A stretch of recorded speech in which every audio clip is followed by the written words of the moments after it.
반갑습니다. 열정의 수익입니다. 최근 수많은 유튜브 영상들 중에 경제 위기와 2019년 경제 전망에 대해 이야기하여 도움을 주는 영상들이 많습니다. 그 중에서도 장단기 금리차 역전 현상에 관련하여 위기가 도래할 것이라며 확신에 가까운 예측성 기사, 영상, 발언들이 많이 보였는데요. 그 실예로 2008년 리먼 브라더스 사태 때의 S&P 500 지수와 장단기 금리차를 비교하는 유튜버들도 보았습니다. 하지만 대개의 영상들이 기본에 충실하지 못하는 것 같아 저의 열정의 수익은 여러분들이 기본에 충실할 수 있는 내용을 다루려 합니다. 그래서 오늘의 주제는 이것입니다. 모든 경제 위기는 땡땡 때문에 나타난다. 여러분들이 생각하시기에 경제 위기를 예측하기 위해서는 참고해야 할 지표 어떤 게 가장 먼저 떠오르시나요? 장단기 금리차, 달러 인덱스. 저는 이런 위기의 표현을 이야기하는 것이 아닙니다. 제가 말씀드리고 싶은 건 원인과 과정입니다. 장단기 금리차를 역전시켰던 원인, 달러 가치를 하락시켰던 원인. 그 원인은 바로 무엇일까요? 예상하셨겠지만 그 정답은 부채입니다. 부채라고 이렇게 말씀드리면 대다수 사람들은 이렇게 말씀하실 겁니다. 아니, 부채가 중요한 건 다 알고 있습니다. 부채 이야기를 듣자고 이 영상을 보는 게 아닙니다. 이렇게 말이죠. 이 부채에 대해서 누군가는 사소하게 여길지언정 180조 규모의 헤지펀드는 가장 중요하게 여기고 있다는 것을 강조하고 싶습니다. 이미 그 중요성에 대해 알고 계신 분들은 끝까지 시청하지 않으셔도 됩니다. 자, 그러면 부채로 인해 경제 위기가 발생하는 과정에 대해서 이야기해 보도록 하겠습니다. 부채는 왜 생기는 걸까요? 차트를 보여드리겠습니다. 부채를 보여주는 차트인데요. 1930년대 모든 선이 최대치가 되는 것 보이시죠? 여기서 빨간색 선 부채 수준과 파란색 선 DSR 지수를 보면 극에 달하고 있습니다. 그렇다면 자세히 설명을 드려볼게요. 인간은 본능적으로 가진 것보다 더 쓰고 싶은 충동이 있습니다. 좀 더 쉽게 예를 들어보자면 철수와 영희는 수업을 마치고 중국집에 갔는데 철수는 가지고 있는 돈이 4,000원 밖에 없었습니다. 이때 철수는 영희에게 1,000원만 빌려달라고 합니다.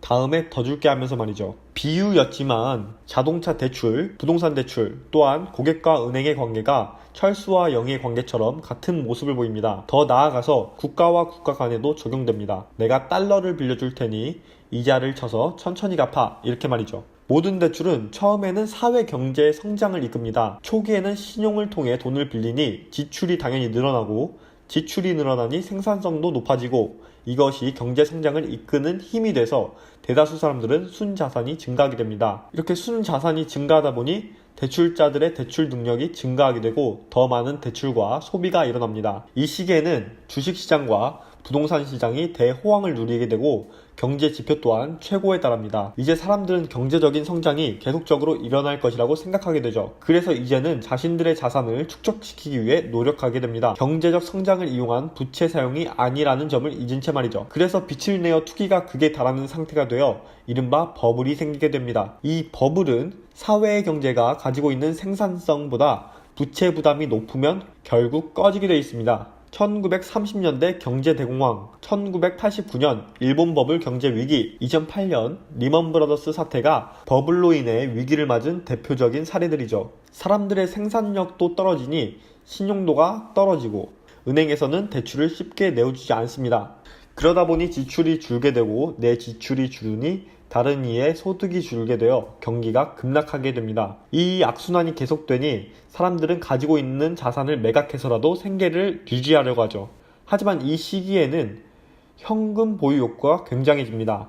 그런데 이 시기에서는 나만 못 사는 것도 아니고 나만 돈이 급한 게 아닙니다. 그래서 여러 사람들이 매각하게 되어 공급이 많아지게 되는 상황이 됩니다. 수요는 감소하는데 공급은 증가하는 상황이 지속되다 보니 돈이 필요한 사람들은 더 저렴한 가격으로 팔려고 안간 힘을 쓰게 되는데요. 하지만 은행 입장에서 보면 대출해준 돈도 못 받아서 유동성이 바닥난 상태까지 오히려 돈을 갚아야 되는 입장이 되니 은행은 디폴트 상태까지 가게 됩니다. 대출기관, 기업, 은행들은 이렇게 파산하게 되죠. 자, 여러분들 19세기부터 모든 경제 대공황의 원인은 바로 과도한 부채였습니다. 누군가는 이렇게 말씀하시죠. 금리 인하하면 되잖아요. 이렇게 말이죠. 2008년 금융위기 때를 봅시다. 더 이상 낮출 금리도 없고 양적 완화는 독이 되는 정책이었음에도 불구하고 시행했습니다. 그 결과 본질적인 부채 성장 과정이 해소가 되지 않으니 더 큰 부채를 키우게 되는 셈입니다. 그게 지금 시장의 현 주소입니다. 레이 달리오는 이렇게 얘기합니다. 진정한 위기는 쌓여가는 부채 속에서 사전 대응을 할 수 없는 정부의 지식과 권력 구조에 있다. 열정의 수익팀은 이렇게 생각합니다. 위기가 올 수밖에 없는 필연적 시장 구조이며 위기가 반복될 수밖에 없는 구조, 이렇게 말씀드리고 싶고요. 앞으로 여러분들에게는 영상으로 해드리고 싶은 이야기가 정말 많습니다. 버블을 체크하는 공식, 버블을 역으로 기회로 만드는 투자, 버블을 고려한 포트폴리오 등등 이런 것들을 익혀가신다면 여러분이 절대 실패하지 않는 투자를 이루실 것이라 확신합니다. 오늘 영상은 우리에게 도움이 될 시 한 편으로 마무리해 보겠습니다.